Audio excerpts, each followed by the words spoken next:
they say when it's coming up on the ending times that the devil's going to give you his woman.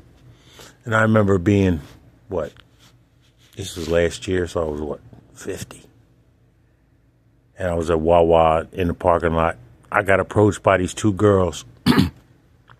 They was both from Latter-day Saints Church. They said, hey, why don't you come to church with us? Or why don't you come to church on Sunday?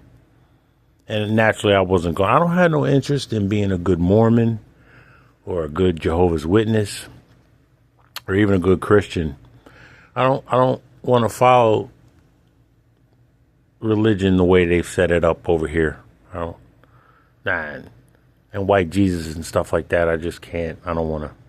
Always knew something wasn't right about that. It just didn't feel right within my spirit. And getting off tangent a little bit, they had that call said they was going to get raptured up. That's only because they don't want to face atonement and face responsibility and accountability for what they and their ancestors have done and continue to do. That's all that is. Because I remember it didn't make no sense to me. In second grade, I remember Mrs. Farron telling the class about the rapture, how the sky was going to open up and people in their graves were going to ascend into heaven. And I'm like, I didn't think it then, but I think it now. Like, if your spirit leaves your body when you die, according to religion, why would the bodies jump up out of the grave when there's no spirit in them? The spirit's already left. So that right there puts a big red X on the whole thing. Anyway, I get approached by these two Mormon girls. One I'm attracted to, one not so much. So I turn and start talking to the girl that I find attractive. And she tells me, she didn't tell me her name. She asked my name. She didn't tell me hers.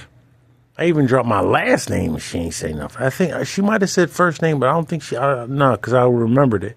But I don't think she did. But anyway, we exchanged numbers. And actually, I say I don't go to church.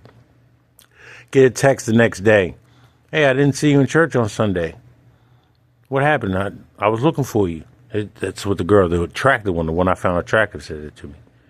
So I said, no, I don't want to. In case you didn't know, the Mormon church didn't allow black people to have any high office in the church or any type of authority. Kind of like all these other corporate places like Walmart. You're going to see black people on the floor. If you're looking for a certain product, they'll be able to tell you what aisle to go to. But when you get up there to where the money's moved, to where you can see how much profit they take in, and then you start thinking, well, wow, they can pay their base employees more than they're paying them. They don't let black people up there. So I told her that. That's why I didn't go to church, because up until 1978, they did not allow black people to hold high positions in the church. Like I said, they probably still think it, that melanin is a curse of Ham, and they don't want no affiliation with that. And I told her that.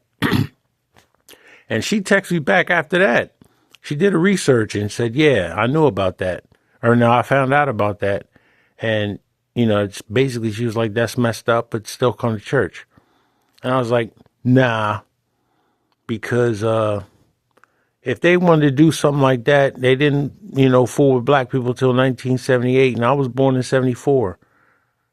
So in my lifetime, they didn't fool with black people. This girl was probably born in 95, and she didn't respond back after that.